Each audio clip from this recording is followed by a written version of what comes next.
پاکستان 19 فروری کو کلبھوشن کے خلاف ثبوت عالمی عدالت میں پیش کرے گا۔ وزیر خارجہ شاہ محمود قریشی کہتے ہیں کہ بھارتی دہشت گرد نے پاکستان میں تخریب کاری کا اعتراف کیا۔ برطانوی اراکین پارلیمنٹ نے مسئلہ کشمیر پر ہمارے موقف کی تائید کی۔ افغان مہاجرین کی باعزت طریقے سے واپسی چاہتے ہیں۔ عوام نے موجودہ حکومت کو کرپشن ختم کرنے کا مینڈیٹ دیا ہے۔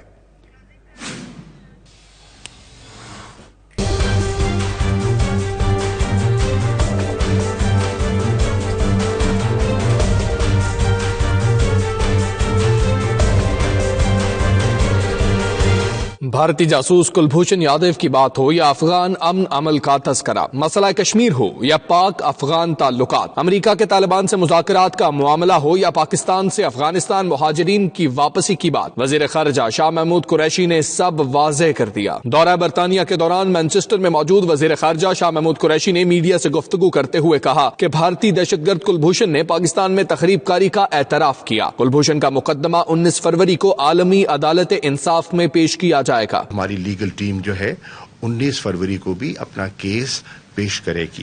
ہم سمجھتے ہیں کہ ہمارے پاس معقول شواہد ہے اور ہمارا ٹھوس کیس ہے۔ وزیر خارجہ نے مانچسٹر میں پاکستانی کمیونٹی سے خطاب میں کہا کہ عوام نے موجودہ حکومت کو کرپشن ختم کرنے کا مینڈیٹ دیا ہے۔ 70 سال کا بگاڑ 6 ماہ میں درست کرنا ممکن نہیں۔ 70 سال کا بگاڑ جو ہے اگر آپ توقع کرتے ہیں کہ وہ 6 مہینوں میں درست ہو جائے گا تو کاش الادین کا چراغ ہمارے پاس ہوتا اور ہم اس کے ذریعے راتوں رات درست کر دیتے۔ ایسا ہوتا نہیں ہے۔ وزیر خارجہ کہتے ہیں برطانیہ کے دورے کا مقصد مسئلہ کشمیر اجاگر کرنا تھا۔ برطانوی ارکان پارلیمنٹ نے بھی مسئلہ کشمیر پر پاکستانی موقف کی تائید کی ہے۔ افغان امن کے حوالے سے سوال پر وزیر خارجہ شاہ محمود قریشی کا کہنا تھا کہ پاکستان افغان امن عمل کا اہم کردار ہے، پرامن افغانستان کے لیے کوشاں ہے۔ شاہ محمود قریشی کا کہنا تھا کہ امریکی صدر نے طالبان سے مذاکرات میں پاکستانی کردار کو سراہا ہے۔ افغان مہاجرین کی باعزت طریقے سے واپسی چاہتے ہیں۔